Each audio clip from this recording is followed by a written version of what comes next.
Welcome to Nightlight. Step away from the mainstream and gather around as we enlighten the world and our realities and travel this cosmic journey we call life. Join us as we share with you and provide that beacon that can guide us all to a better way.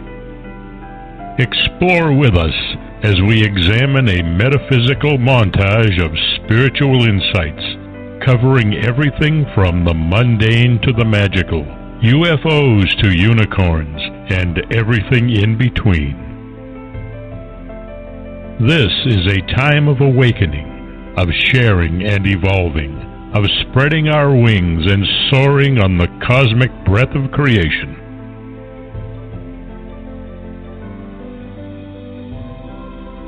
Come and join with other light-minded spirits as we weave our lights together to seek understanding, enlightenment, and, with a little luck, some wisdom. This is Nightlight, a reminder that you are never alone.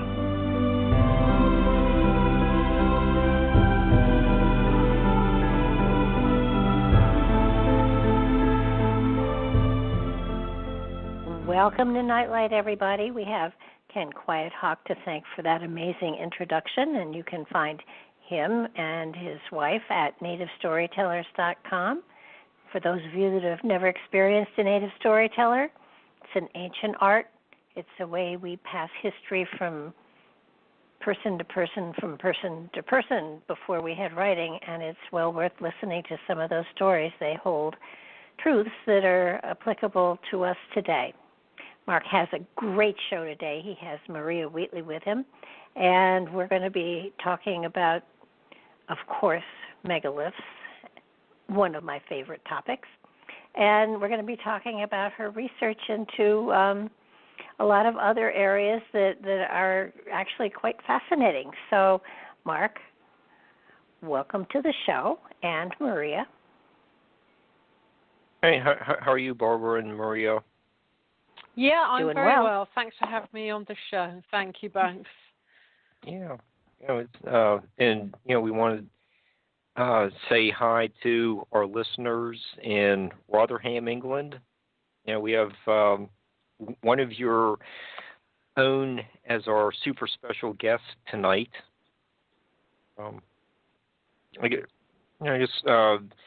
Since Nightlight is expanding so much, I guess we should give an introduction or review your introductory material. It's been a few months since you've been on, but we keep getting new listeners. But we want to let everyone know how to find you and your books. So we have the Druid goddess Maria Wheatley returning to Nightlight. She's an in-demand presenter at numerous international conferences on ancient Britain. She is a tour guide for destinations throughout the British Isles and the Mediterranean. Maria is the author of The Elongated Skulls of Stonehenge and several other books. She is the founder of the Esoteric College, and her website is the aveburyexperience.co.uk. So, welcome, Maria. Hi, Mark. Thanks for that introduction. Yeah, and since you were last on Nightlight, you became an international TV star. So we have to find out a little bit more about what was going on with this shoot you did at Avebury for Megan Fox's show. Yeah, that was amazing. I mean, it was amazing for a couple of reasons. For one, we don't normally get long, hot summers, and it was a beautiful, long, hot summer. And Megan Fox's agent got in contact with me and asked me to be part of the show, and it was wonderful.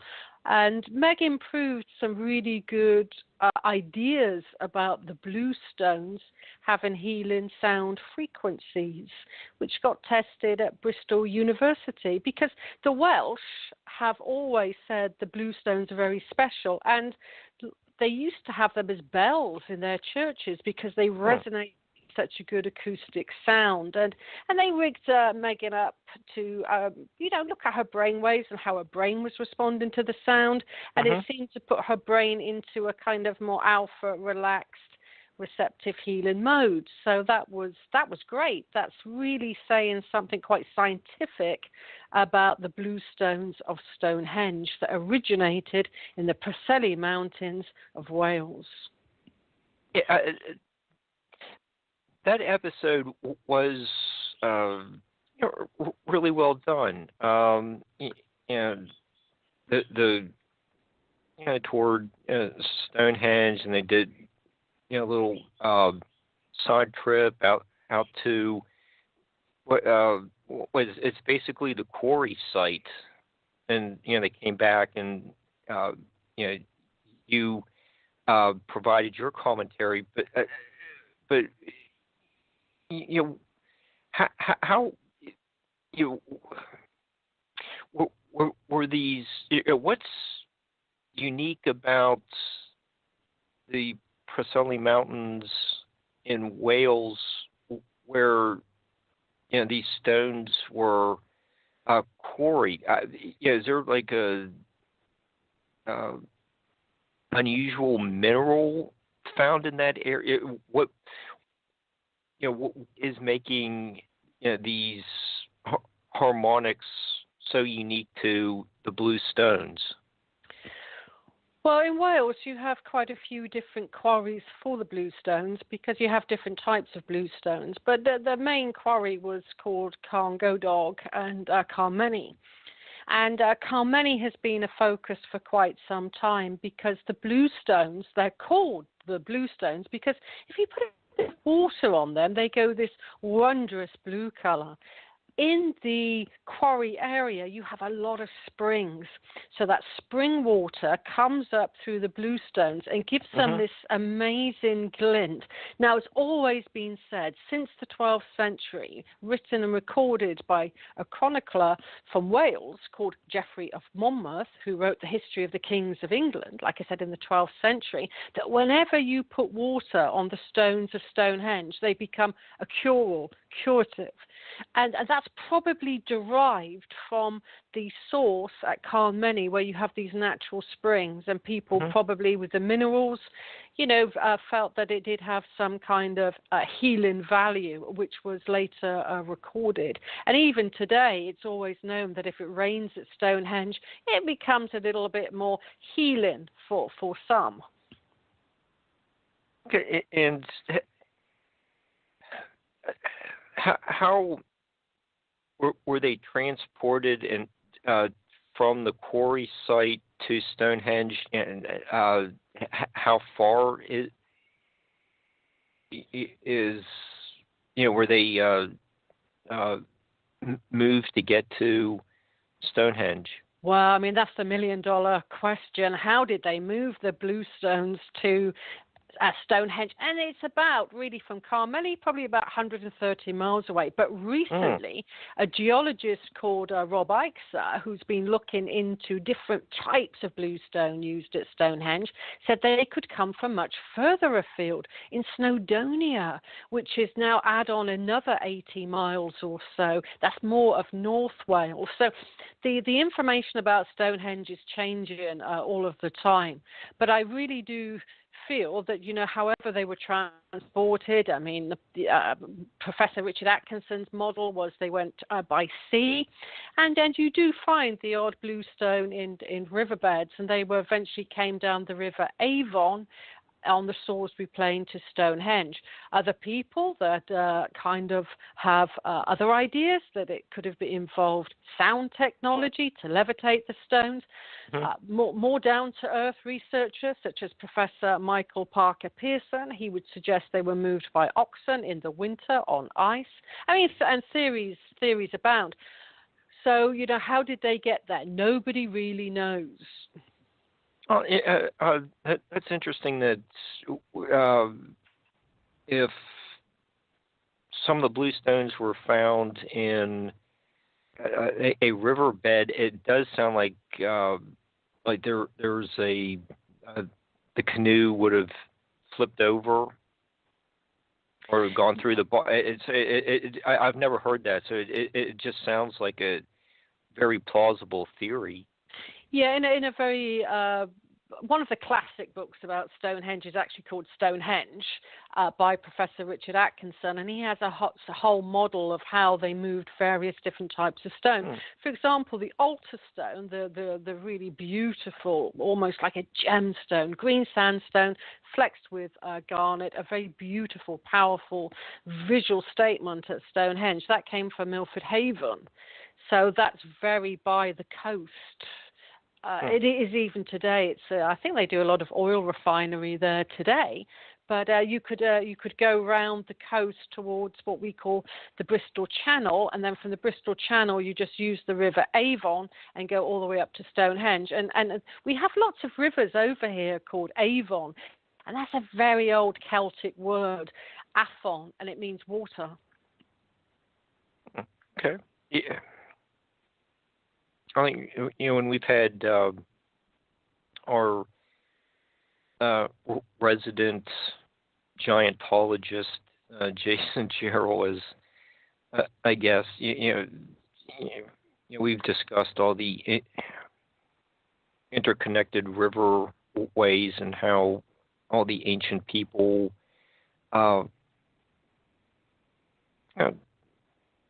traverse the valleys to get to their destination. It's actually just a really fascinating study, and you're touching on something that's just really appeals to me as well. It's just a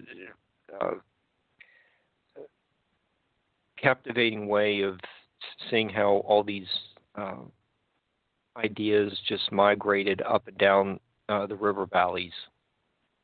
Yeah, and according to a very well-known professor of archaeology in the West Country, Professor Cunliffe, he points out that there was far, far more water in Neolithic Britain than there is now.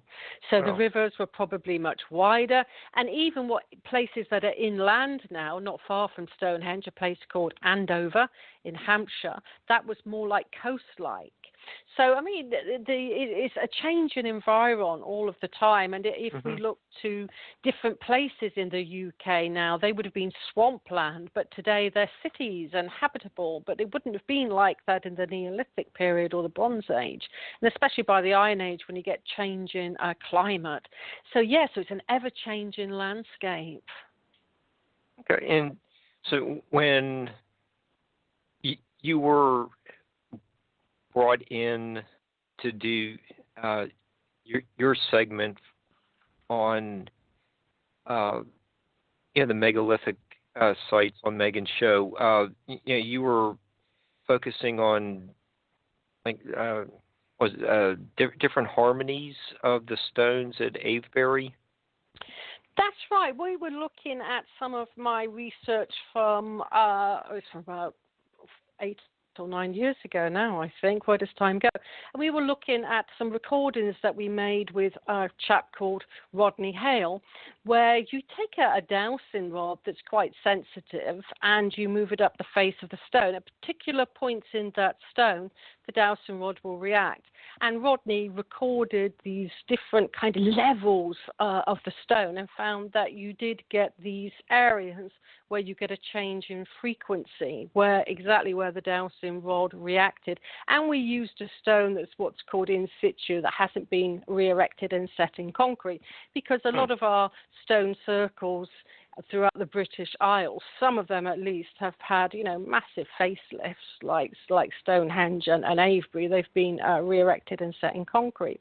So I was showing Megan that there is far more to stone than meets the eye. And I think our ancient ancestors were, quite familiar with the metaphysical properties of stone just as much as the physical properties of stone, because they were shifting and moving stone and working with stone all across the ancient world. So I think they were very much in tune with that. And I really do feel that when you put a standing stone into an underground aquifer, for example, because all water divinists will tell you that underground water starts to give off an electromagnetic field. And then if you put a standing stone by that or on another type of earth voltage or earth currents, then it kind of imbues the stone with unseen energy. And I have proved that with Rodney Hale. And Rodney Hale's worked with other great authors like Andrew Collins as well. Okay, so, and you also, in, which book is it? Your Avebury book, where you cover, the healing, if you put your arm through one of the holes in the one of the rocks, there is a healing energy that comes, will affect the person. Well, it's always been handed down in legend, myth, and folklore throughout the British Isles, whether you're in Ireland or whether you're in Cornwall or Avebury area, that if you have a hold stone, that's always been deemed very sacred and very healing. And they're quite related to childhood illnesses, like old-fashioned illnesses like rickets or, something wrong with your child. And you pass it through a hold stone. It's supposed to be very, very curative. And we have all of these hold stones. We have some in Wales, for example. Cornwall is the most famous. It's Manentol.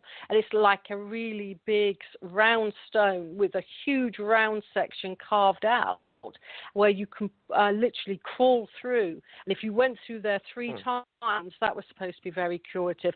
If you go to Neolithic monuments in Wales, then some of them have carved out, it looks almost like they're drilled actually, the holes, literally a hole in one side of the monument where you could put an arm through, for example. So that's just a few different examples. So the hold stones were always deemed very sacred, and you had one at Avebury. Sadly, it got smashed up in 1724.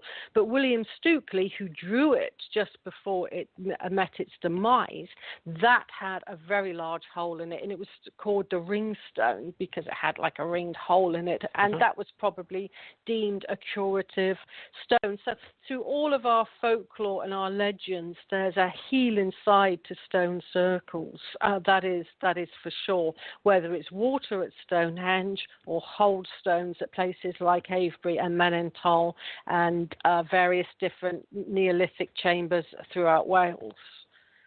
Yeah, that's interesting. How extensive region-wide practice. It just seems like there's something to it if people from such various points of southern Britain were doing the same thing. It just sounds like it was effective.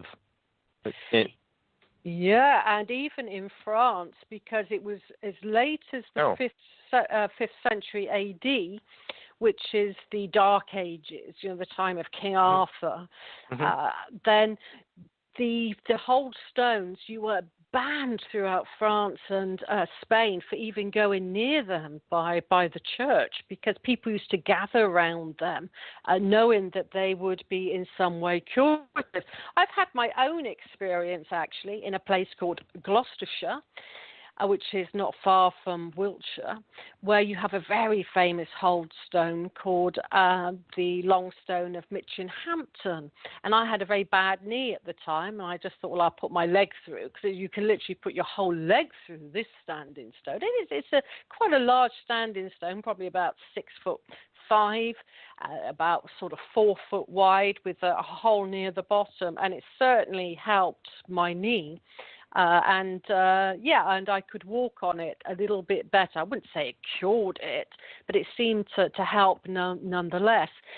And so people used to come to these places to experience their belief in having an event or a curative aspect to the standing stones. And I think there is something very special about when we enter these temple spaces that does shift our minds into a kind of different realm. Yeah, and in the TV episode, there's the children were discussed, and then there's also I read about the archer that was found around Stonehenge. The Amesbury archer and the Boston bowman. Okay, that's it. Yeah. He was from through oxygen isotopes. It was found that he was probably from the Alpine area. It could have been, Switzerland or Italy. You can't sometimes define the actual place, but you get the region through the changes in water that hit your enamel teeth. And certainly he had a very bad knee. And he was given a prestigious burial outside of the Stonehenge environs. And even archaeologists now, such as Geoffrey Wainwright, the late Geoffrey Wainwright and Tim DeVille, for example, say that Stonehenge could have been the Lord's. It could have been the healing area from whence people from all across Europe came to for healing. So even the archaeologists are thinking along these lines now, and not far from the Amesbury archer. And he was literally buried with lots of gold in his hair. He was buried with beautifully placed and chipped out flint arrowheads. And he was an archer because he had all the paraphernalia that an archer would have with him. So he travelled miles to be at Stonehenge, and not far away, in a place called Wilsford, near Stonehenge, there was a teenage girl. She probably went to Stonehenge for healing, and she could have come from a variety of places, France, Italy, or even North Egypt, the northern part of Egypt. So we know that people were traveling around the ancient world for specific reasons, and some of the round barrows suggest very strongly that it was for healing experiences. We always hear about the summer solstice, sunrise, and all that. But your interpretation of some of these sites, as well as what others are saying, it sounds like a lot of these megalithic sites also served as a hospital. Well, I think they're multifaceted stone circles. They're not just for one thing. It's a bit like a modern-day church or a medieval church. A medieval church would have been used for trial. It was a place where justice was administered in the medieval period of the southwest of England and the north of England alike, actually. It was a place where people got married, children got christened. It's a place where you got buried. It's a place where you sang and rejoiced. So a church isn't just one thing. And I think ancient sites were like that. They were multifaceted and used for different things. We know that when we come to the later Iron Age of the time of the Druids, they were, through Pliny the Elder and other recordings such as Julius Caesar, were saying that they would go to groves and sacred springs and possibly the stone circles at particular times of the eightfold year, which is particular times like the solstices and the equinoxes, and the quarter days in between those dates were used, and they certainly were recorded in the Neolithic period, because if you go to Ireland, for example, there's a wonderful ancient site there called the Hill of Tara. It's where all the ancient high kings used to get, made into their kingship. And one of the older Neolithic mounds there faces what's called Samhain, that's November the 1st sunrise, and Imbolc, February the 1st. They were two sacred dates in the ancient calendar. So it's about incorporating all these sacred dates and different times and different purposes. Okay. Maria, you mentioned that some of these visitors to Stonehenge were coming from, almost Italy and northern Africa. These are pretty far distances to walk. But it, I also read in some other books. There's like Gordon Childe's, one of his books about these faience beads from Egypt being found in southern England. So it just sounds like there was also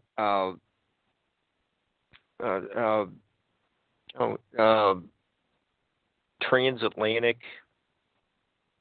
crossing, or at least the channel going on.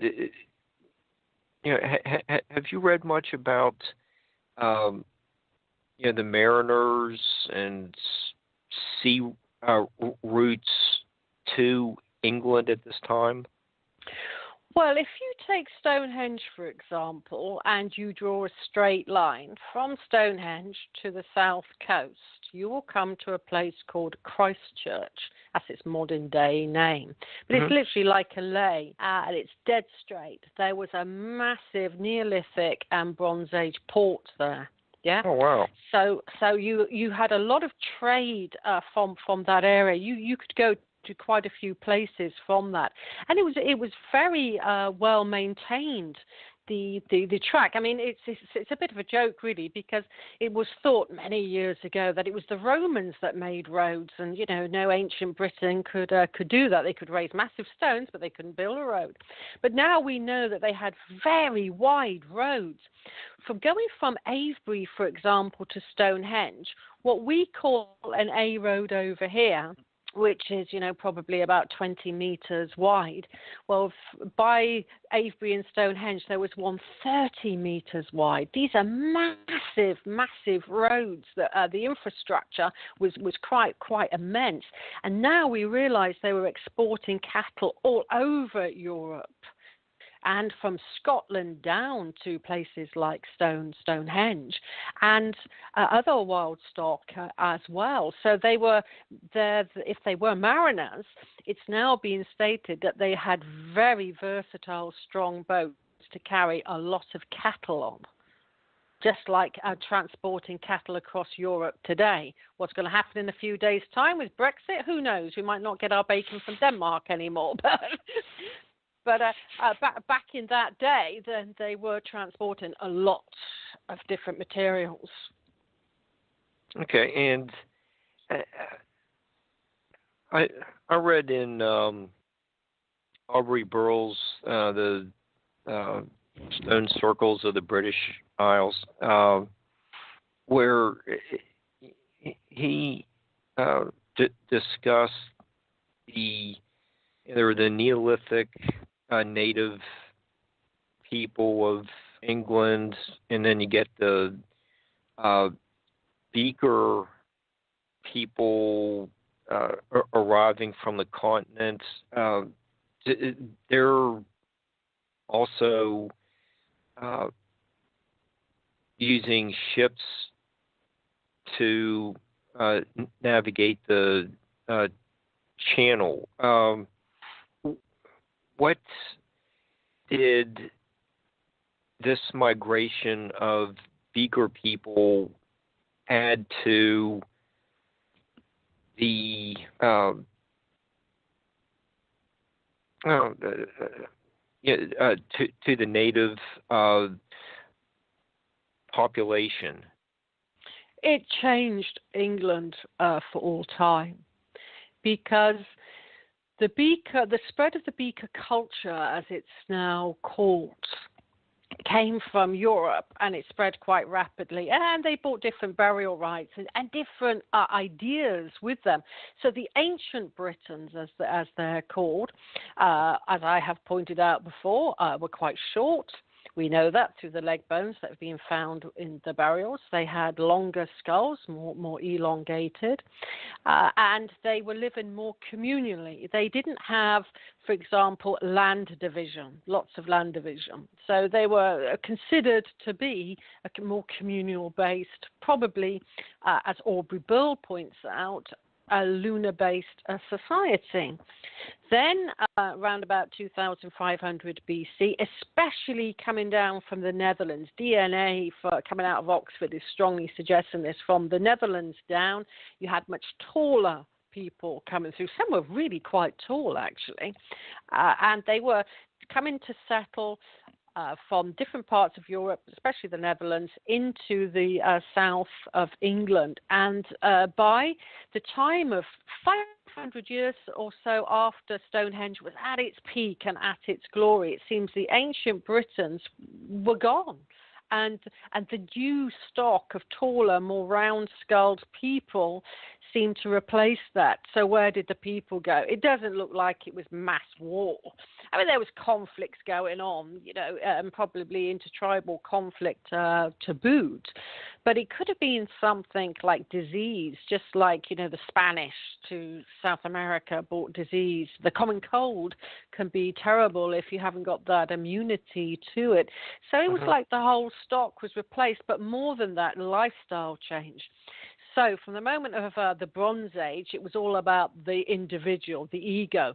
No longer were people buried together as one, as a community. You had round barrows for one person. You had secondary burials placed in that, but primary for one person with lavish goods, saying this is mine. The land division came in, and enclosures were made, and this is my land. And massive what's called ranch boundaries were built, which were like earthworks that snaked across the landscape, saying you can't cross this is mine.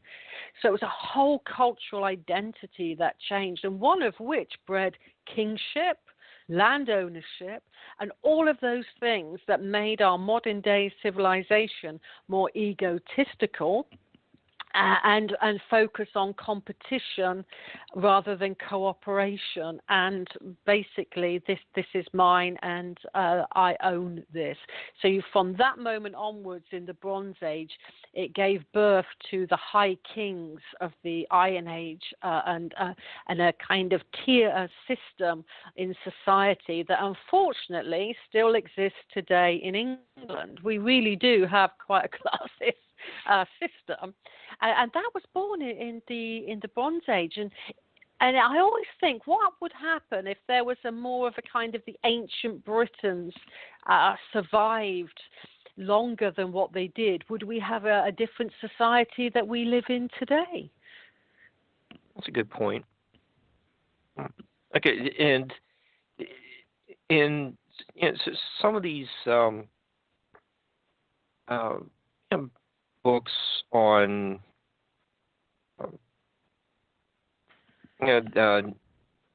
prehistoric Britain, there are discussions about the use of metal appearing at about this time, and beer. But what are some of the grave goods like that are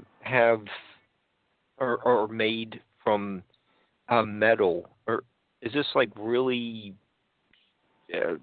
fantastic kind of metalworking and artistry?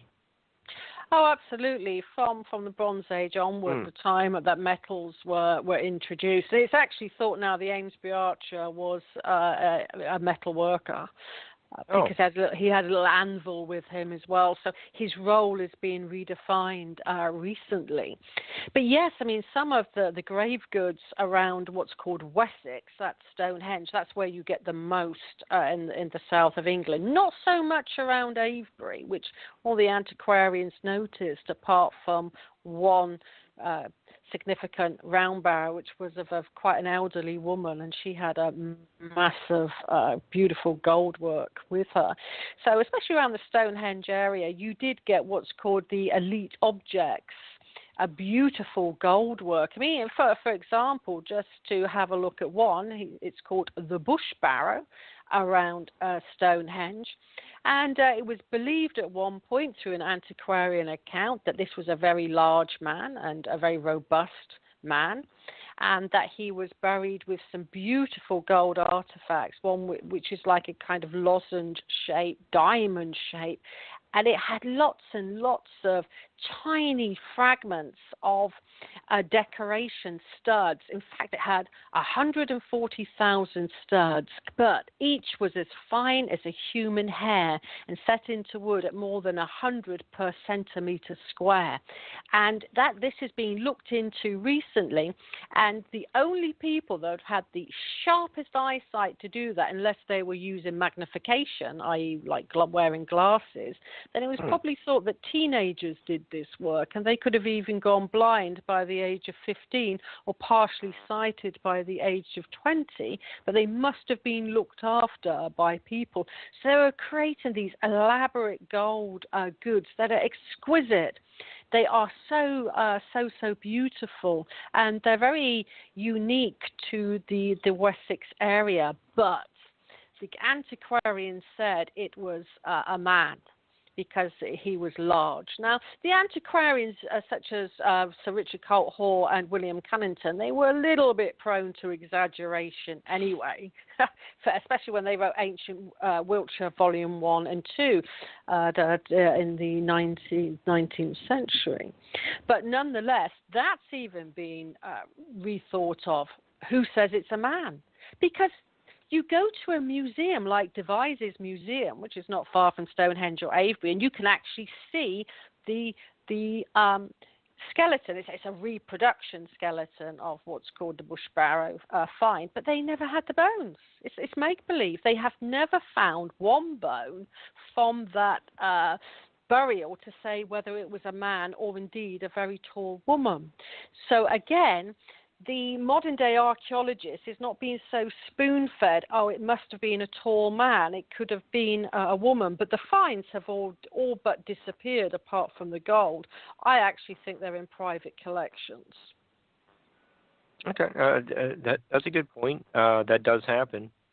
And you just mentioned some of the antiquarians had a tendency to exaggerate. What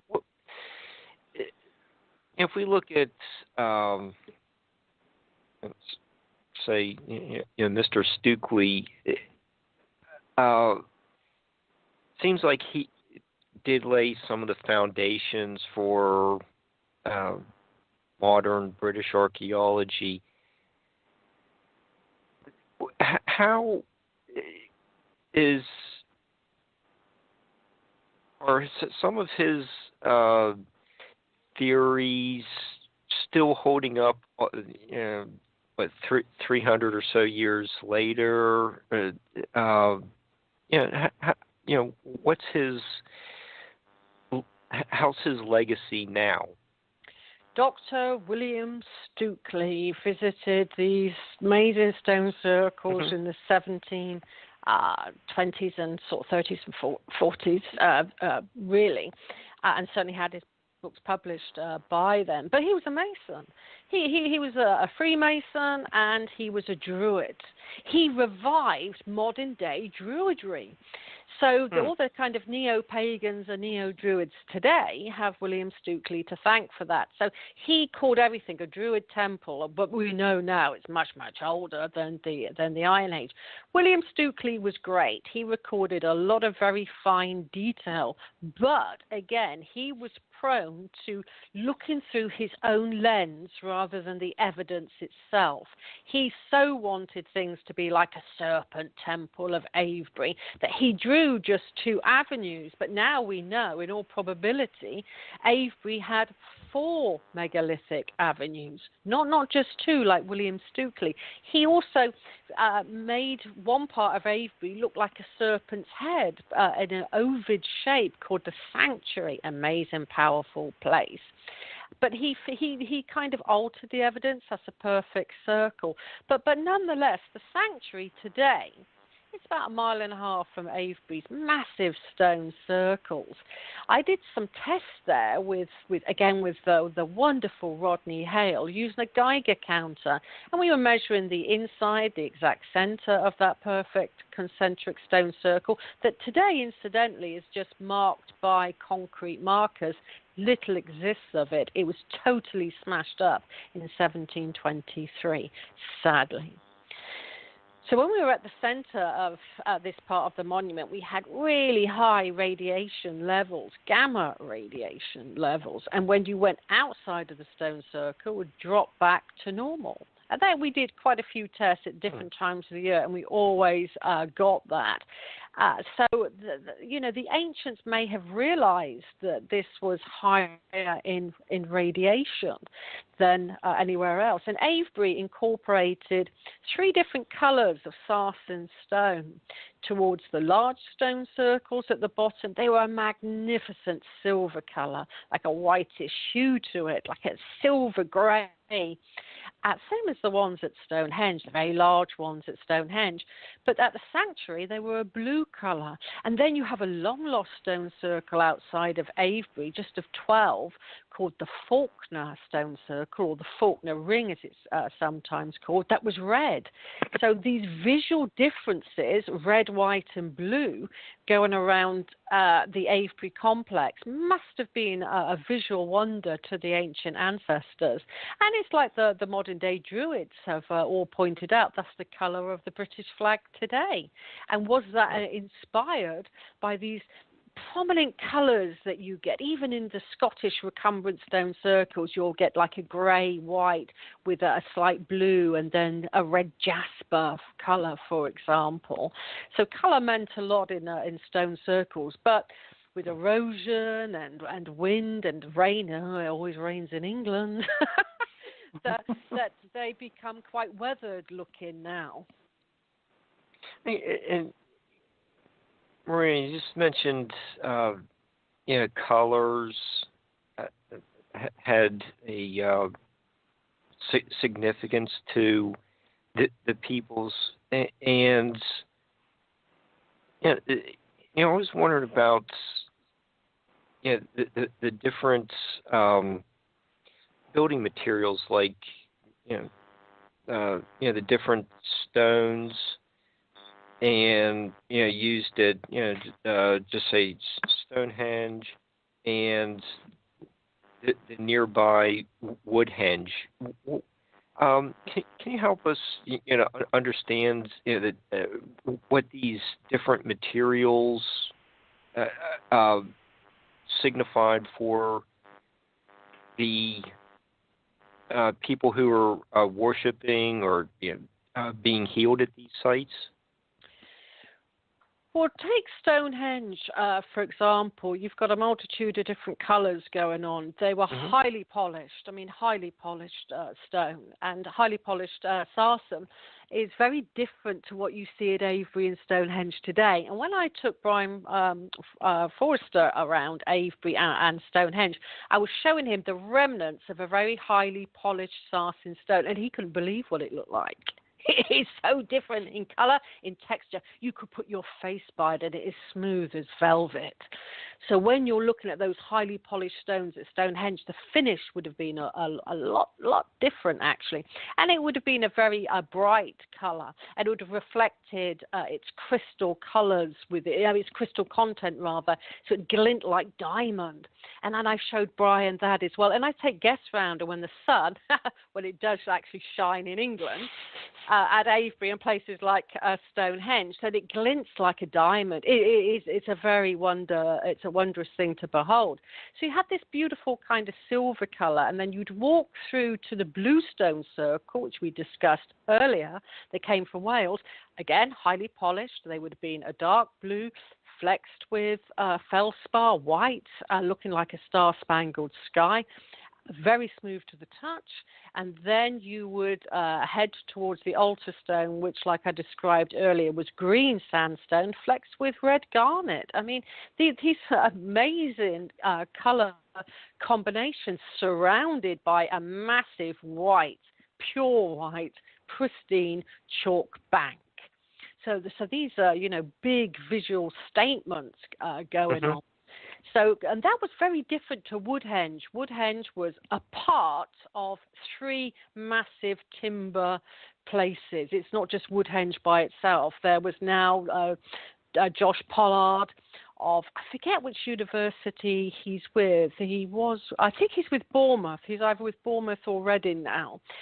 That he's done digs recently and found that Woodhenge was part of a 3-phase monument of three timber circles, and just across the road there was another 2 timber circles as well, and these were probably highly painted and looking, quite colourful, because when I take people around Avebury and Stonehenge, I'm always picking up ochre.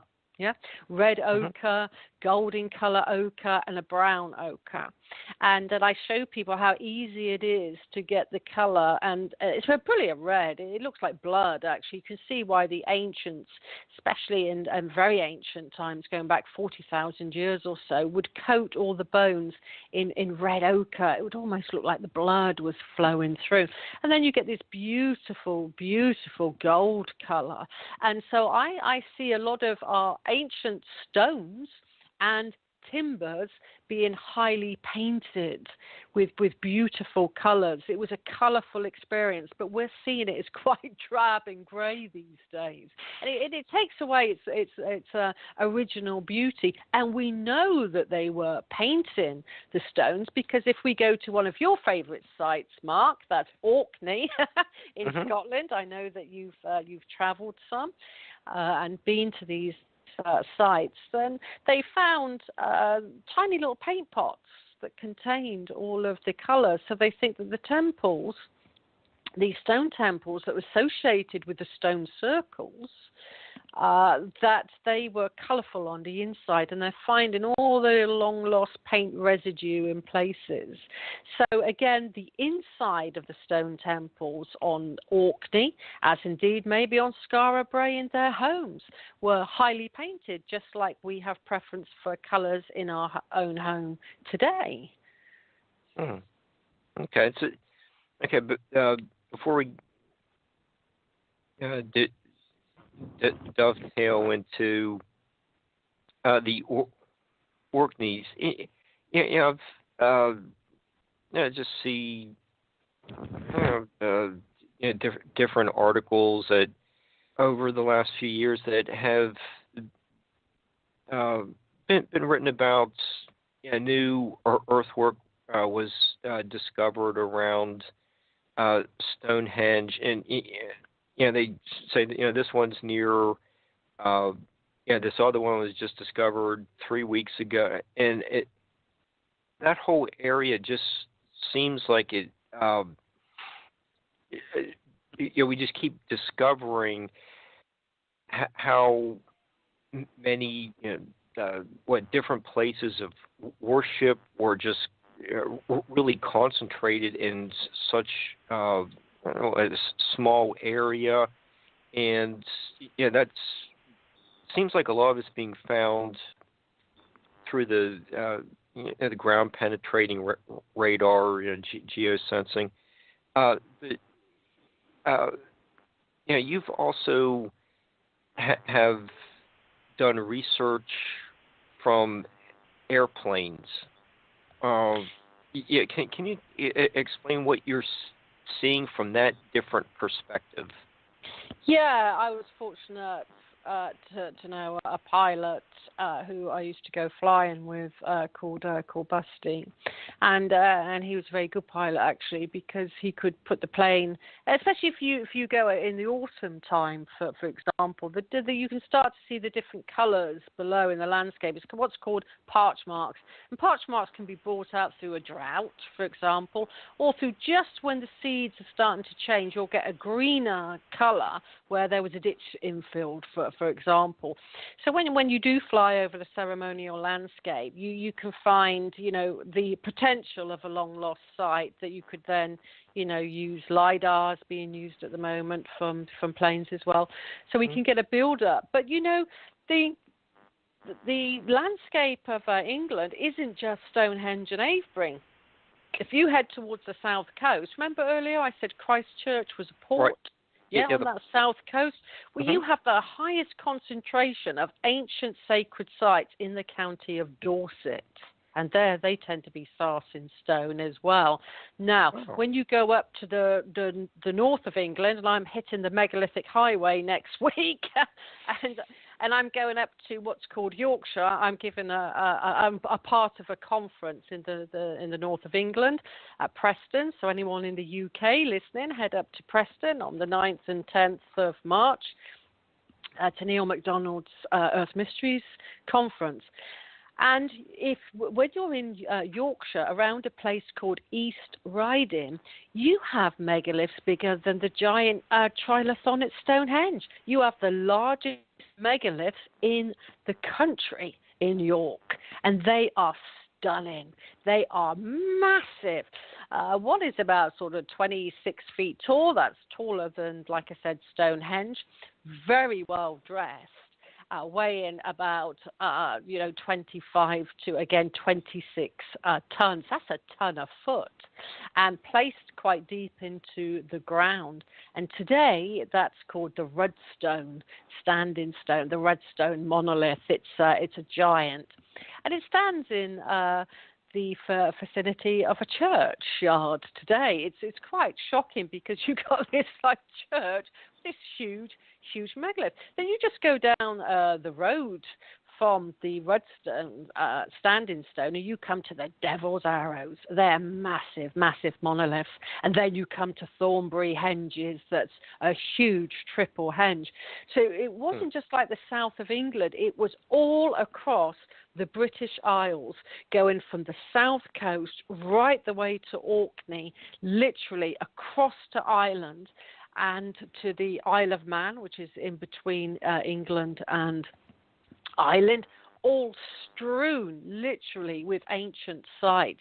I think that there was an ancient site probably every 4 or 5 miles, with massive centres like Stonehenge, East Riding, Orkney, Callanish, and these other wonderful, wonderful places. So I think, England, like Brittany and France, was the megalithic capital, of the ancient world. Okay, and since we're moving north, and just discussed Yorkshire. I've read a little bit that keeps coming out about this nest of broadger, and that was discovered after I had my wonderful week in the Orkneys, and it sounds like a really fascinating place. It'd be nice to go back there and see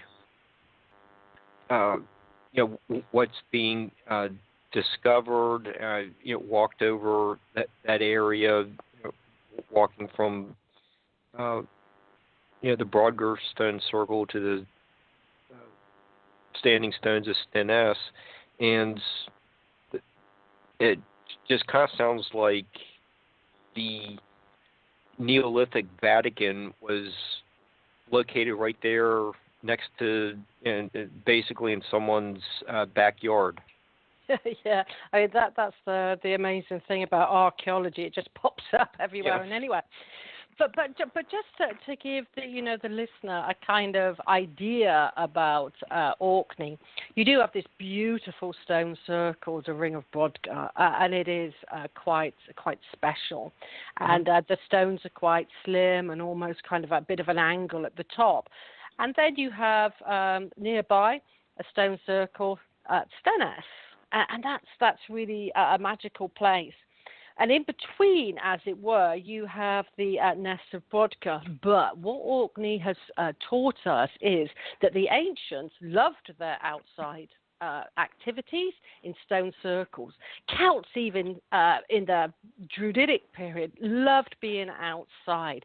So you have the stone circles of the outside, and you have on the Ness of Brodgar temple spaces that are undercover.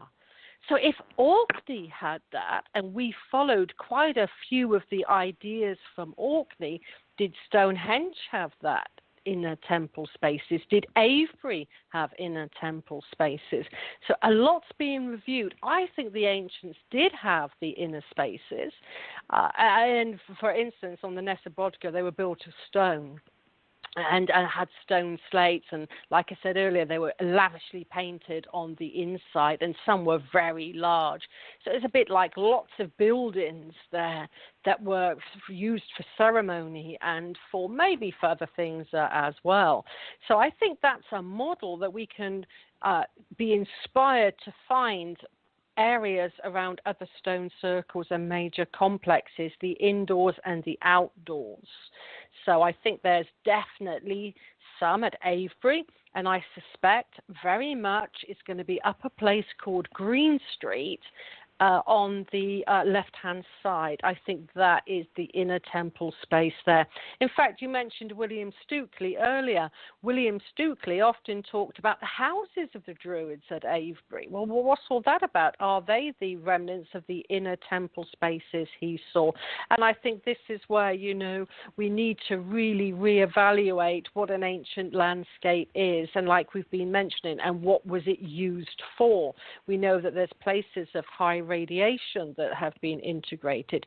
We know, for example, that the avenue, that's a massive stone kind of processional way that you would enter Avebury and Stonehenge and places like Stanton Drew, in between these pairs of standing stones. Well, our Geiger counters in the middle would say, yes, there's more energy in terms of radiation in the middle compared to outside. So they were kind of marking these places with standing stones. They knew the energies of the land far, far better than what we do today, because we have to use machinery. How did they know that was there? Yeah, when you think of information like that, it just makes you marvel at how in tune the Neolithic people were, and at the Ness of Brodgar, is that one of the places where they've been discovering paint on some of the stones? I think they've been seeing some of the first indications of artwork with chevrons there and some other, like, the squiggly line. Absolutely. The chevron, that's on beaker pottery. And yes, I mean, the inside of these temple spaces were using ochre. Reds, ochres, yellow ochre, very sacred. And incidentally, ochre as well, when you grind it down, and if you put it all over your skin, it's a natural screen against the sun. And if you put it onto wounds, it will stop bleeding. So it has very high medicinal qualities to it, as well as being a pretty paint. But in the Stonehenge environs, they were painting their bodies as well. In Devizes Museum, you have what's called the Shaman of Stonehenge. And in a very elaborate Bronze Age burial, they found a kind of he was quite a large man, and he had all of these artifacts of boar teeth and little pots containing what they analyzed to be tattoo ink. He was a kind of shaman that was given tattoos to people. It's now, I think, 'cause they found the needles. Well, you know I like tattoos, Mark. So got Stonehenge on my arm. So I love the idea of our ancient ancestors were into tattooing around the Stonehenge area. So did they have chevrons on them? I mean, there's been a few tattoos found, but not a great deal. So mainly it could have been just for like the elite people or something along those lines. But we need to think about they were introducing color. They had very fine fabrics as well. They had combs. Even by the time of the ancient Druids, the men, they would shave themselves apart from a moustache. This is what Pliny recorded. So you have a lot of razors found as grave goods. So they were taking away body hair. Okay, and the Iceman found on the the Austrian Italian border? He was covered in tattoos. That's right, and one interpretation of the placement of the tattoos of that ice man, who's like kind of mummified, is that it was recording acupuncture places. So it's thought that this is a paper that was brought out, that was a recording his medical records. Now, we actually think, that acupuncture comes from traditionally from China, etc., but it looks like that's an ancient Neolithic skill. So you could question that, was it a tattooist needle that we were looking at, or from Stonehenge, what were they using? These putting the ink into there, like in the Austrians and the Italians. They're still arguing all over who actually owns. Is it Outsi or Utsi? I can't remember what they called it now. So it's a wonder.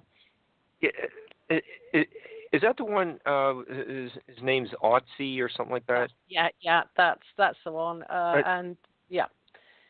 Yeah, I have not heard that acupuncture. I was aware of the tattoos, and just kind of just throwing something out as another example of tattoos, but I had never heard of the acupuncture. And there's just another example of all this focus on these ancient peoples being in tune to these different methods of healing, and we're just rediscovering them today. Yeah, exactly. And the article about the acupuncture on the Iceman is in British Archaeology. It's online, and I think that was about 5 or 6 years ago now that was brought out, that paper. So you'll probably be able to go back in our archives and find that. Yeah, so I mean, okay. What we're looking at really is a highly civilized ancient society throughout Europe. Now, when we look at civilizations, we think of Egypt, we think of the Hindus, but in the British Isles, it seems that they were very highly civilized. In fact, the Romans, I mean, again, we have these archetypal images of them kind of mooching around, either looking like gladiators or in a sheet, a white sheet. But they were importing fabrics from us. They loved our tartan. They loved our hunting dogs. They wanted our tin and all of our resources. So we had big trade deals by the time of the Bronze Age with the Greeks especially, and we were importing olive oils and wine. No change there for the Brits then, but with their own breweries and wine going on. And you're just mentioning the high level of sophistication, and the Orkney Island is just really seems like it's such an out of the way place today, but 5,000 years ago, it commanded a lot of respect across the British Isles, and I would assume at least had an influence on the continent.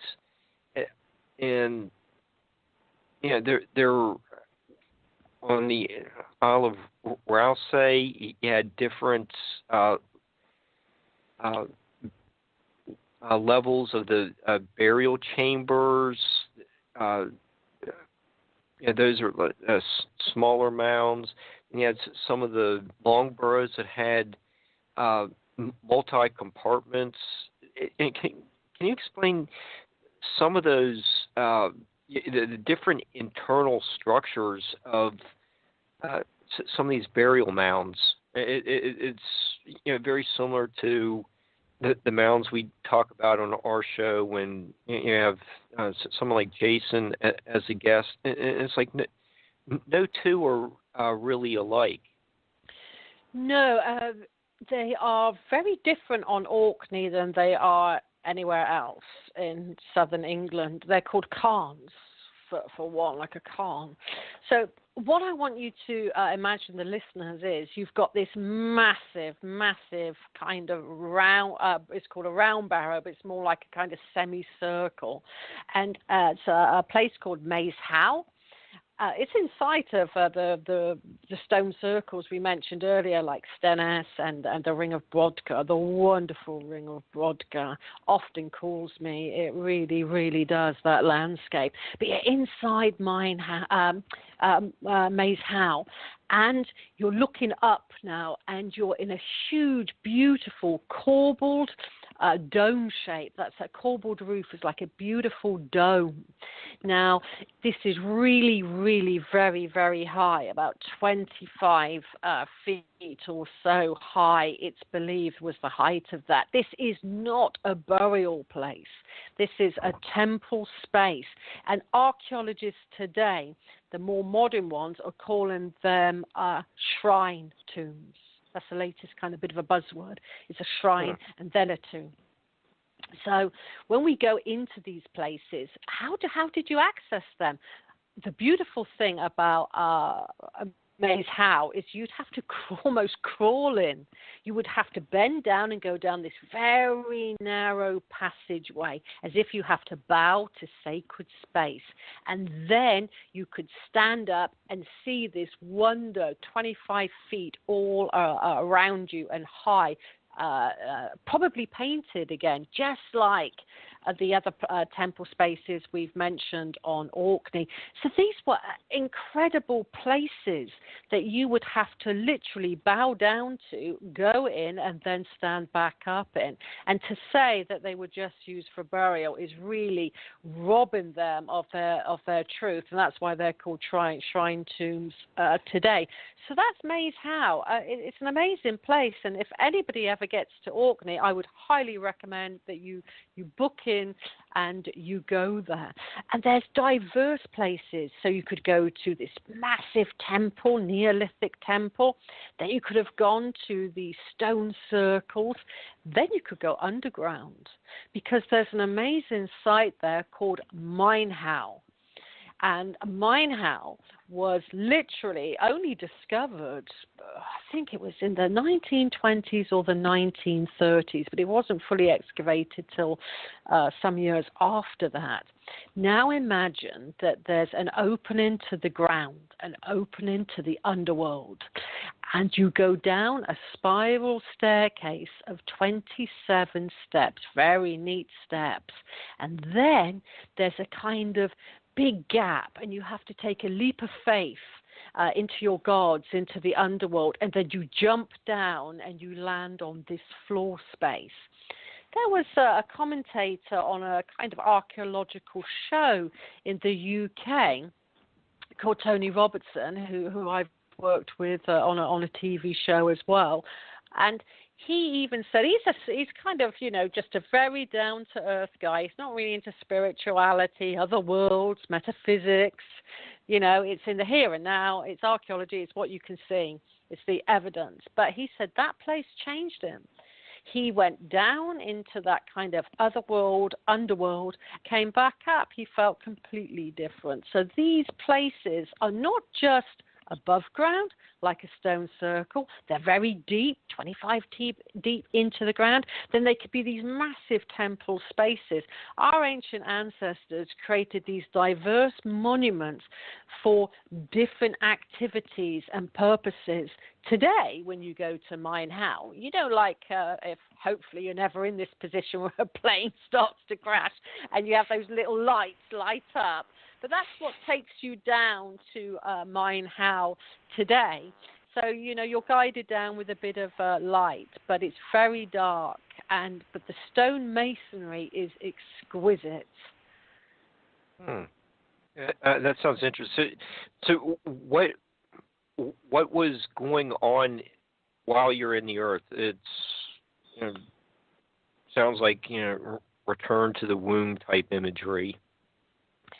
Most definitely. You really do feel the silence within that monument. There is a stillness of the air. There's you can't hear the outside world, so it's a bit like, you can't see anything, you can't hear anything. They're kind of like probably strong initiation places to change, your consciousness, to shift you out of the ordinary into the extraordinary. So I think that, there was initiations going on here. But more than that, when you come back out, the light is suddenly really intense. And one thing that I noticed when I opened, literally my eyes fully when I came out of Mine How, and I spent some time down there because it was on a kind of drab, rainy day. It always rains in Scotland. It does in England. It was raining there. And I came out of that kind of womb experience, opened my eyes, and suddenly everything seemed more colorful, more vivid. The birds seemed to sing that little bit louder. So if you're into prophecy, if you're into divination, and you go down into these temple spaces, and then you come back up into the light of day, everything seems more vivid, more alive. And that's, I think, a clue to how the ancients experienced it. And maybe they even did divination after that. What would the divination following it's almost like a sensory deprivation tank,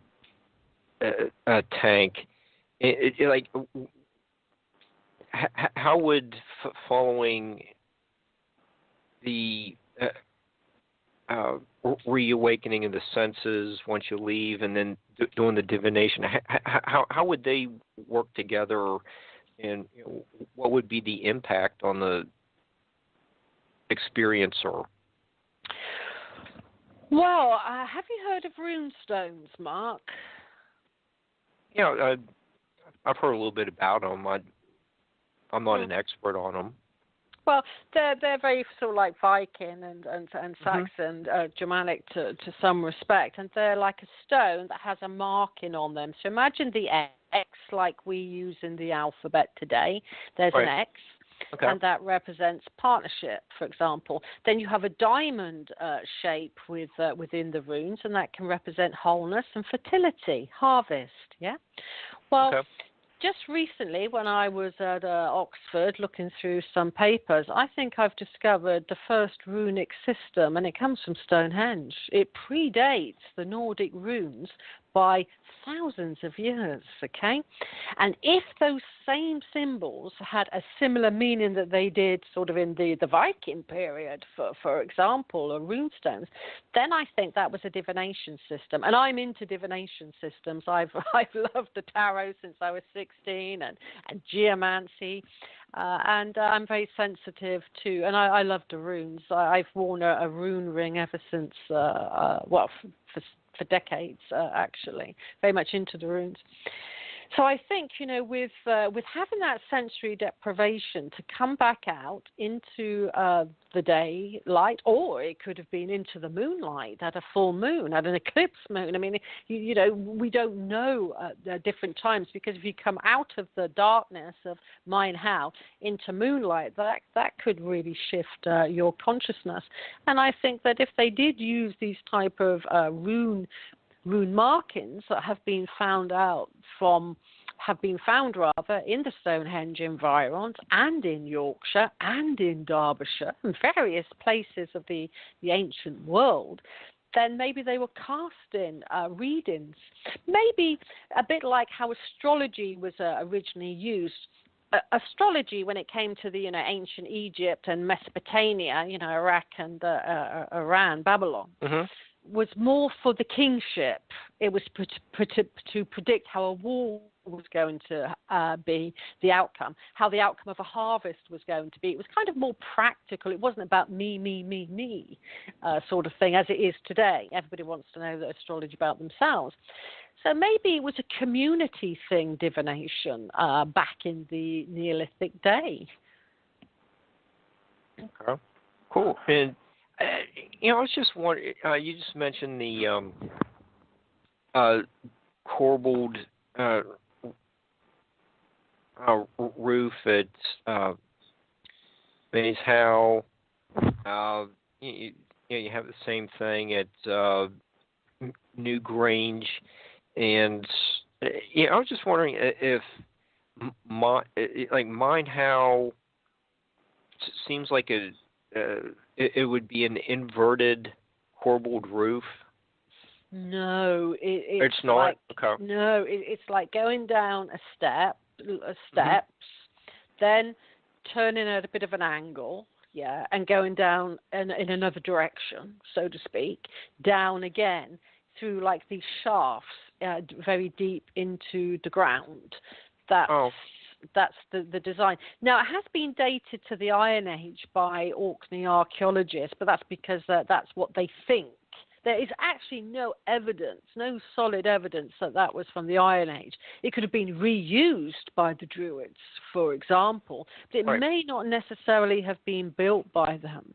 But if we go to the south of England, in a beautiful part of the English countryside called Cornwall, then you have very similar, not as dramatic as Mein Hau, underground places, but certainly, initiation chambers that are called a fogoon, for example. And an island has its own equivalent as well. So we do know that as much as you have above ground, you probably had below ground as well.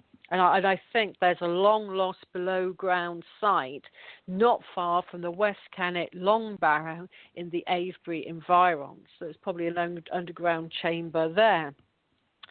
Same as round Stonehenge. They call it the Wilsford Shaft. That there are lots of interpretations. It goes right the way down, deep into the ground. And they thought, first of all, it was a well, but it's not really a well if it doesn't hit the water table. It's too dry to be a well. I mean, that's not rocket science. So they think that was a kind of initiation center based around this underground chamber. And I like that idea of the diverse monuments, temple spaces, stone circles, underground initiation chambers. There's a lot going on.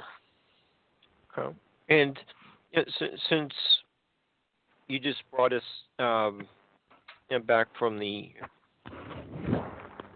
northern islands to Cornwall in the south, we do need to touch on like a really fascinating book, The Elongated Skulls of Stonehenge. And you note you just took particular interest in this one long burrow where one person was found. Can you tell us a little bit about Sure. that one and who this person was? Yeah, prior to my research into the Stonehenge environs, and I wrote a little book about it. I'm writing a much bigger book at the moment, actually, as we speak. Well, not literally as we speak now, but before we spoke. Nobody really asked the question, what did the ancient people look like? No, nobody asked that question. It was presumed they looked like you and I. With some research into the area, which was, because somebody, Mark, reported me for earning too much money to the tax man, as if, just about make a living. But yeah, somebody reported me for earning like thousands of pounds over my tax bracket. So I was going through a tax audit. It was a horrible time of my life, actually, because you've got to find receipts like for ages ago, and it's a mass panic. And a friend of mine said, why don't you just, relax a bit more and go out into the landscape and do what you do, because you're heading for like a breakdown with this tax audit. So I decided to use a very unusual dowsing method that I created, whereas normally in dowsing you ask a pendulum or a dowsing rod you ask it a question and you get an answer. Is there any underground water here? Yes, no, you get the type of thing. So I had a big map of Stonehenge in my living room, as you do, and I used this kind of technique for asking the landscape to show me something significant, and if I could find it, I'd tell the story, and that was a kind of little pact that I made, so to speak. And it kept going to this one long barrow on the map. So I thought, well, I'll go out there and I'll visit it just before my kind of appointment with the tax man. Go out and see this long barrow. And then I realized with a bit of research, it was the largest long barrow ever created in Northwest Europe. Now, normally, the long barrows were communal. Lots of people used to get buried in them, especially the skulls, the long bones, the vertebrae, and sometimes whole bodies in the flexed position. It's like in a crouched or sitting position. That's a quite design canon that the ancients loved to bury. So it was one or the other. Now, in this particular long barrow, the primary burial, that's the first burial that went in, was one person. And that person, with more research, turned out to be a woman. And when I went to see her, because all the antiquarians would say was, woman found, no grave goods, and they would give the size of the barrow and the dimensions of the height and the ditch and that type of thing, and that was it. So I thought, well, I want to find out more about this woman. Who is she? What is she? Where did she live, and who is she? And so after much ado, I got into a university. And I visited her, and she had a very, very long skull. And then I realized from that moment on that these people were not like you and I. Their skulls went back much, much further, very petite. And do you know, like children that have milk teeth, they don't have those kind of pointy, like little Dracula teeth that rip out meat? Yeah, I can't think what they're called, but you know what I mean. In the elongated skulled people, sorry, they're called eye teeth. Eye teeth. Well done. There's at least somebody that knows something about anatomy on the show, thankfully. Another word is incisor. Incisor. That's it. That's bang on the money. Oh gosh, well done. Well, the elongated skulled people didn't have those teeth. It was almost like they were all the same size and width, like children's baby teeth. That's how they were described, and it certainly looked like it on the Neolithic queen. Now, I call her a queen, a high queen, because she had such a prestigious burial, being the only person in the largest long barrow of Northwest Europe. She must have been special in some way. She was very short, quite petite, and she lived a life, and she could have been one of the people that were involved in the first phase of building Stonehenge Phase 1. She could have been intimately involved with that monument, and I think she was, and her barrow was orientated in the same direction as the opening in the northeast at Stonehenge, which points to the midsummer sunrise, or, as Aubrey Burl points out, it could have pointed to the moon's most northerly moonrise at midwinter, because it's on a kind of axis line that's the opposite. And then I discovered she had been murdered. And so I looked to all the other, I thought, wow, is this an odd person? Is it the only person with a long skull around Stonehenge in the Neolithic period? And no, when I looked into the other barrows and who had been placed in them, they too all had long skulls, and it looked like they too all had been murdered. But with reevaluation of antiquarian reports, it's thought that not all of them were probably murdered. It could have been what's called post-excavation damage that made them look like they had been murdered. So the percentage is probably much lower than I initially thought, because you have to kind of be a bit of a Agatha Christie sleuth and read through a lot of reports. As a researcher, you know that, Mark. You have to read a report and then another report, and right. Before you know it, the story changes somewhat further on down the line. But what I do know is that these people were the very early ancient Britain Neolithic people, and the long-skulled people were throughout the ancient Britain and Europe. But here's the strange thing. When we look at places like Avebury Henge, they're built in phases. Tourists come to them and think it's all built at all of the same time. Not so. At places like Avebury, you have massive stones. One feature is called The Cove by William Stukeley, our Freemason and Druid revival guy.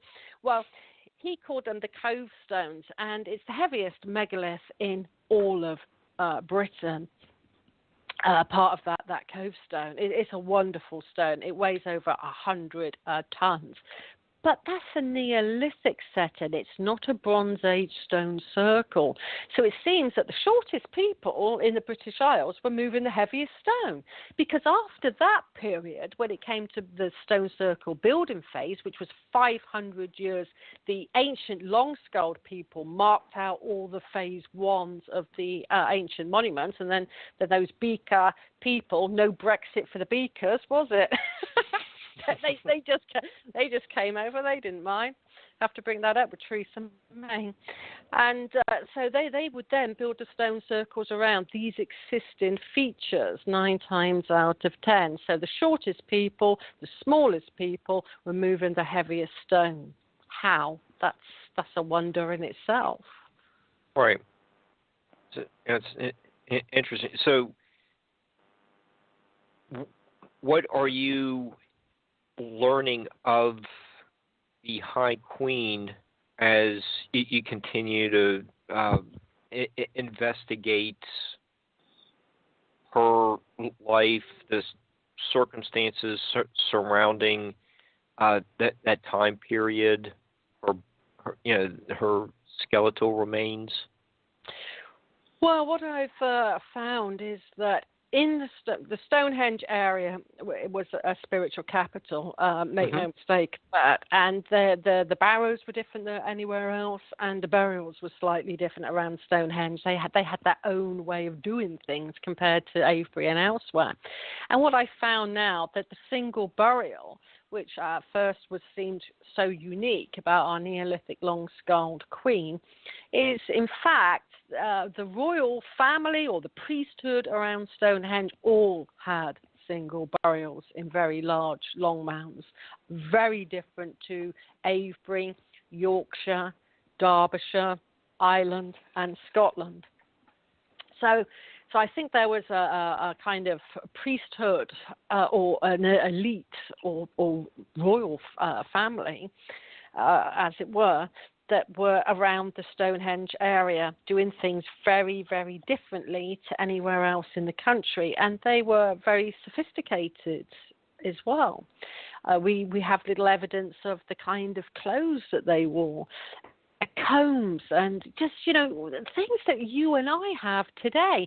And yet it's a shocking reality when we look to our school textbooks and we're shown what a Neolithic person looks like, and they look like a scruff pot, all in ghastly kind of animal skins. It's just not, that is so far removed from the truth, because they were buried with combs and in very ornate clothing with really fine needlework and things. So we really have to think very differently to what we're spoon-fed. And the history at Stonehenge goes way back, the Mesolithic period, from about 8,000, 9,000 BC. It's found that they had this beautiful healing spring, a bit like Lourdes in France. And from that spring, you get a particular type of stone, which we call flint. You can make it into knives. It's very, very sharp. But if you take this particular stone out of the sacred water, it turns magenta pink. It turns into this beautiful, beautiful pink stone. And that's been recently discovered around the Stonehenge environs. But sadly, there's going to be a road and a tunnel built quite close to it. So nothing seems to stop building in England.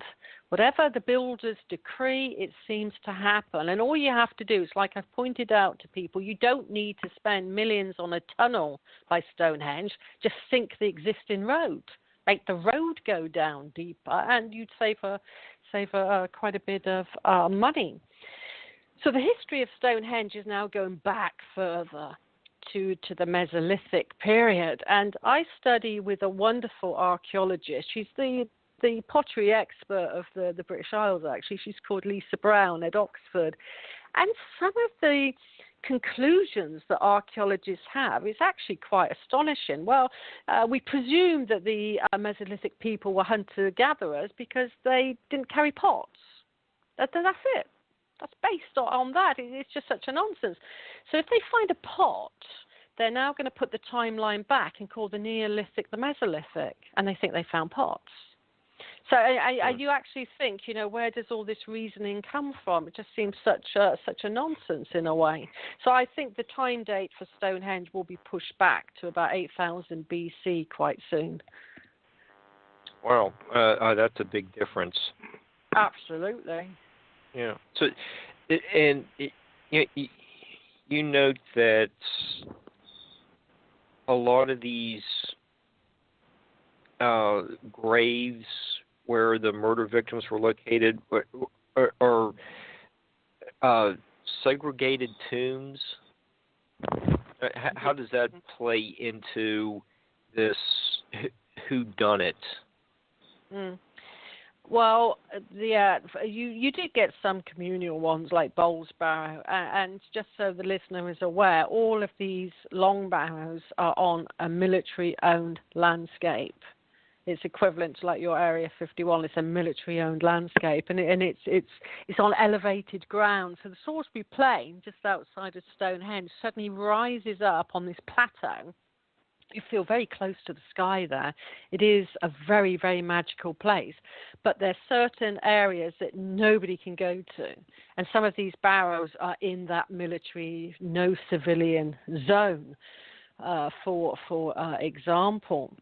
So while some were single burials, you had some that were communal burials nonetheless.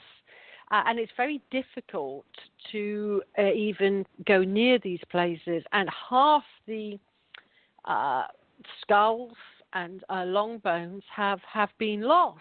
And when I asked, my tutor recently, well, how are you going to find them? She said, well, the sticker could have fallen off the box, and you won't find it. And I thought, this is our top universities, and stickers can fall off a box, and you're not going to find it. Where are the curators logging all of this information? It's crazy, but these people, I mean, what happened to them? Stonehenge was a little bit, like I say, it's a very different place to the rest of the world. There's no other stone circle on the British Isles that looks like Stonehenge. It is completely and utterly unique to the British Isles. So what was happening there is different. And it does seem that there could have been some conflict at some time. But after Stonehenge's heyday of about, say, if using Orthodox dating, this is from about 2500 BC to 2200 BC, that we don't have any ancient Britons. We just have the Beaker, tall, round-skulled people. And like I said earlier, I think disease, as much as a small conflict, is probably more closer to the truth about what went on. And plus, flat graves have just started to be rediscovered in the Neolithic Britain. So you might not have a big tomb like Maze Howe or Longbarrow. You have a flat grave with a big sarsen stone on top and what's called a kist going down into the ground, into the chalk bedrock. And chalk is a good preservative of material. And these people have been found in these flat graves, and the flat graves could be anywhere and everywhere. It's just pot luck if you find them. So I think the elongated people are everywhere, but we haven't found them yet. So they could be literally in these flat graves rather than the enigmatic long barrows that they created for their shrine tombs. Okay, and Maria, there seems to be this regicide going on. I would assume, like, it's just like all the other regicides we read about in the history books with Charles I and the Louis the 16th at the French Revolution. The peasants must have revolted for some reason. What do we know? The social, environmental conditions that was this family blamed for something being out of balance? It could have been that. It really could have, because we think of the ancients always using the sites like Stonehenge, but they have weird histories, stone circles. They go in a favour and they go out of favour. And they're abandoned and they come back and they're tinkered with and they're made kind of fresh and new again. And so it's a change, constantly changing what archaeologists call a composite stone circle, composite model. It's added to, taken away. So it does seem that different cultures come along and then a site would be changed somewhat. It's very difficult to say for sure what happened to these people. We do know some of them were killed, but that doesn't count. The people in the Longbarrows does not count for the population. They have to be somewhere. Normally, if you have some kind of a disease event, and you have to dispose of bodies quite rapidly, then you often have mass graves. And what I feel is that there's probably some very large mass graves scattered around the place where we will find numerous long-skulled people. And the big finds these days are normally through what's called rescue archaeology. That's where you can have a building or a road, and you have to have an archaeological dig, and suddenly they find things. But, by the time of the Iron Age, when we go to about 750 BC, for example, that's a rough date for the Iron Age, the climate had dropped a degree. I mean, we talk about sudden climate change now, but there was an event in Iceland. A volcano went off. They used to think it was just Santorini in the Mediterranean, but now scientists are really clever. They can get the ash from a particular country, from a particular volcano. And it was Mount Hecla that exploded and caused like a bit of a nuclear winter throughout the British Isles. And at that time, the stone circles became completely abandoned. and the lifestyle of the British people changed for all time. The ground below became quite swampy, so they made new ceremonial centres on the top of hills, which are now known to be ceremonial centres. They used to be called hill forts in old books, but now we know some of them were, they would be not very good to be defensive. In fact, they only became defensive rather when the Romans were coming in to occupy Great Britain, England at the very least. So the whole kind of culture was changing predominantly through climate change. So if we're going through climate change today, is our culture going to change? Are we going to have to adapt differently like our ancient ancestors did? And if you're into spirituality, could we say, for example, that the karmic point of that, are we the kind of, at this karmic point where we were responsible for that and therefore have to try and make good? So I think there's a kind of very deep spiritual thing to these transitional changes that happen to these wonderful ancestors of ours. And that's when you had the Druids come into their power in the Iron Age, where they were building these brand new ceremonial centres on top of hills and in the valley floors as well. So that was a huge cultural change up until the time of the Roman invasion. And sadly, the genocide was committed against the Druids because of the Roman invasion. Okay, and so some of those hill forts are Maiden Castle, and we kind of worked a little bit on a project there where you were gave me permission to use one of your aerial photos of Maiden Castle, and that's really really fantastic place with all the defensive walls, and you get the South Cadbury Hill Fort with the later Arthurian legends grafted onto the Neolithic hill forts. And probably a lot of people are familiar with the Glastonbury Tor. So all those are just three of numerous examples in that area where we do have this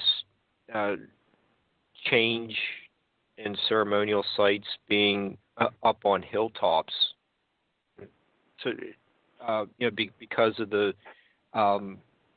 change in the climate and the water levels, and hopefully we're going to have the guest on soon who will be discussing that in the southeastern American states. But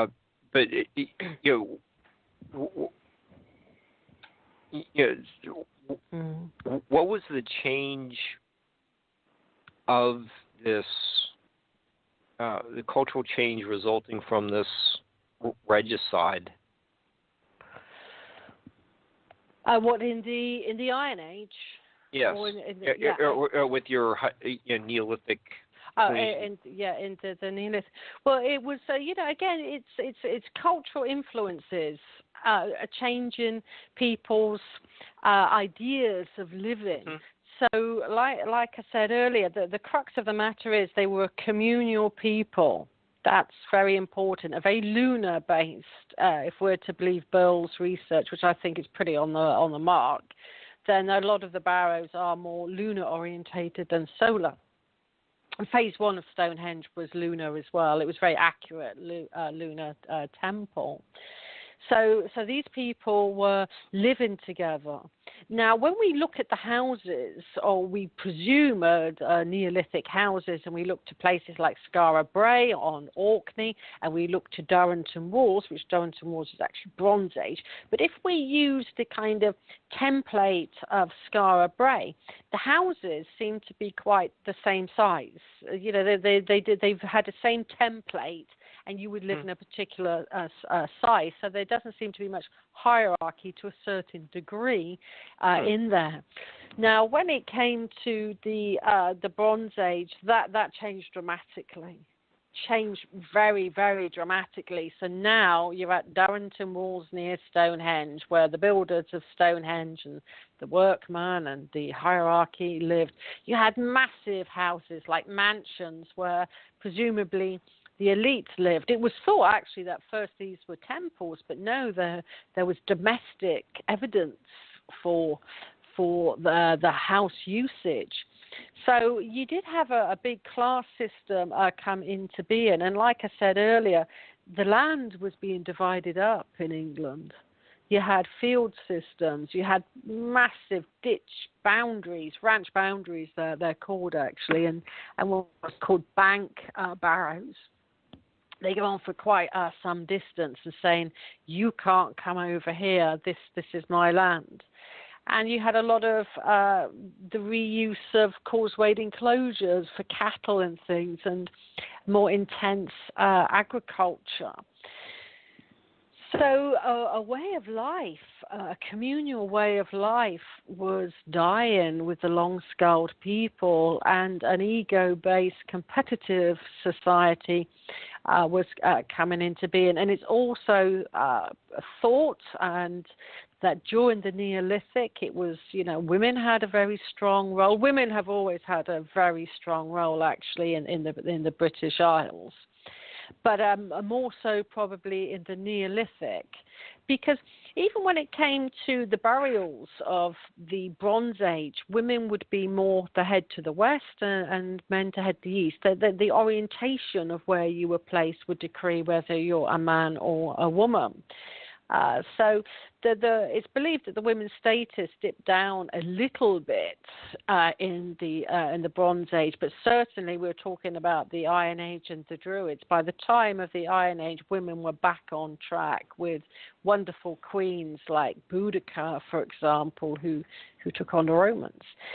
So, but if we go back to the Neolithic, it seems that there's quite a few prestigious female burials around Stonehenge.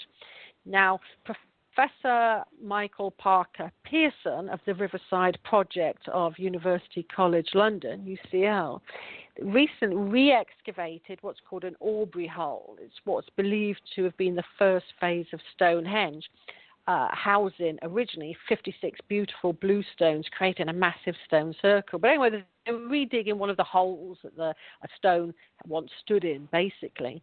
And through the analysis in labs of who were these people that were placed into these cremation pits, if you like, and it was the majority were women in phase one at Stonehenge.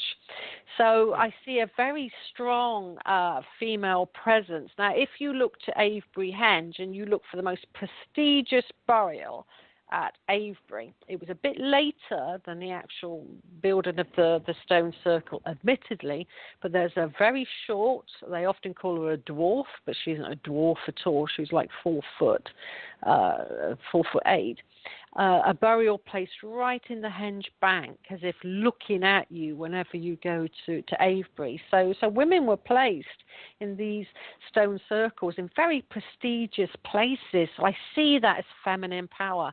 I see that as a woman taking on a very strong role at these ancient sites, and maybe even helped with the design of these places. Because if you're designing something for a nighttime ceremony, which was probably the case at Stonehenge Phase 1, the moon has always been seen throughout the ancient world as the kind of feminine aspect of creation, whereas, the sun quite often is seen as the male, masculine aspect of creation. And even to the Nordics, the sun and the moon were seen that way, and in Rome and Greece alike. So we can say that's a European way of looking at things. So with these ceremonies towards the moon, that's pointing to feminine power, and that's the same for Avebury. You've got particular standing stones aligned to the moon's most northerly moonrise, and that is majestic to see at Avebury Henge. And I'm one of the few people to have ever photographed the moon's most northerly rise at Avebury, and it was amazing when that moonrise came up. There was clear skies. That's unusual for the winter. And I actually got a photograph. So it was wonderful. But when that moon aligns with those stones, you really get a sense of connection to your ancestors, because that's what they saw. Okay. And Maria, we have 10 minutes left, unfortunately, but you are coming back in April and May, I think. But we do need to give you time to tell people where they can get your Elongated Skulls of Stonehenge book. You have and if people enjoyed your lecture today, you're going to be on Coast to Coast over this weekend. That's right. Okay. Sunday morning, my time, but earlier in the day, USA time. But I am coming to the USA to speak at Contact in the Desert. And only last week I got asked by Earthkeeper James Tiburon to come to the States in November to lecture again there. So I shall be in the States a couple of times. So it would be great to connect with listeners. But you can find out about my books at variant.co.uk. And that's AVEBURY, Avebury. But I love the way Americans say Avebury. But you say tomato, I say tomato. And for my courses on dowsing and the esoteric arts, please go to esotericcollege.com. Okay. And where is the conference in November? That's in, it's Little Rock in Arkansas, maybe. Yeah, Arkansas. And I think it's called Little Rock. And I was a guide for James Tiburon around Stonehenge and Avebury, maybe about 5 years ago, or maybe a bit longer. I don't know where time goes. And so he said yes, he'd love to have me over for his conference. And I think it's November the 23rd and 24th, or the 25th and 26th. It's around that time. But James is very knowledgeable. He's a geologist, and he also is a very spiritual person as well. Lovely chap. Okay, and the appearance at Contact in the Desert is something we're going to develop when you're a guest with us in May, but that's actually a huge, prestigious conference, and that is early June, I think. That's right. It's May the 31st for about 3 or 4 days thereafter at Contact in the Desert. I think it's at India Wells. And what I'm hoping to do as well, Mark, is I want to visit quite a few of the ancient sites in Arizona. When I'm over there, I'm going to be doing what we call in the UK a recce, going there and having a look at the energies and if there's any ley lines there and that sort of thing, doing a recce. Mm-hmm. And then I hope to come to Ohio at some point to do a recce with you, to have a look at some of your wonderful ancient sites there, as well as places in New England. So I feel a good connection to the United States of America, and let's think about the sacred sites and make it all sacred again. Yeah, we can do that. And it would just be terrific for you to have a return trip to the States and incorporate more of what's here with your research and get a hopefully you can come back in December for a follow-up and synthesize all your experiences with the prehistory on both sides of the Atlantic. That's right, and I'm already seeing very amazing things. I've been watching quite a few, presentations on, for example, America's Stonehenge on Mystery Hill, and I've watched some authors go around saying, "Why is this? Why is that?" And I can just see exactly the inspiration of that, but where from in the British Isles. And they're musing over it, saying, why is that like that? Why is that like that? And I could say, well, that's like that there. This is like this here. This is like that's there, etc. And bring a whole new interpretation for America's Stonehenge. And I can't wait to do that. Yeah, it is the possibility of transatlantic crossings is fascinating. And Silbury Hill and like the Grave Creek Mound are one of the largest, some of the larger mounds in the Ohio Valley. Just it seems like there's almost a similar pattern with the henge, just mammoth size. It just really makes you wonder about what Dr. Childe wrote about with the megalithic mariners going up and down the British coast, but did they turn their ships to the west and make it over here? It's fascinating, and I'm sure you're one of the people who can make a convincing point about that. And it has been found. Which was known in the America's Stonehenge of what we say is the Ogham writing. You get Ogham script. It's often people often say Ogham, but it's actually Ogham, like you owe them money. That's how you pronounce it. So yeah, there's some very Celtic clues. Put it like that. Okay. I'm interested in learning more, and we're down to 3 minutes or so. Is there anything else you want to cover? Do you want to wait till the next time?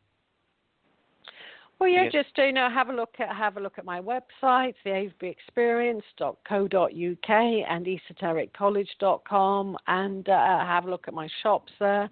And yes, I'm always researching and trying to uncover new things, and we'll be heading for America to have a look at some of your unsolved megalithic mysteries, and I will enjoy that. Yeah. What's the one thing that would fill in the gap in British archaeology that you think needs to be found? An intelligent person. Mark, on that one, it's time to say good night. Okay. Well, I want to thank the Rotherham listeners again for joining us tonight, and thank you, Maria. We're looking forward to having you return, and good luck with being on Richard's show over the weekend on Coast, and just appreciate it. I hope everyone is bound to have learned something fascinating, and thank you, Barbara, for producing a great show. Well, yes, thank you, Barbara. It couldn't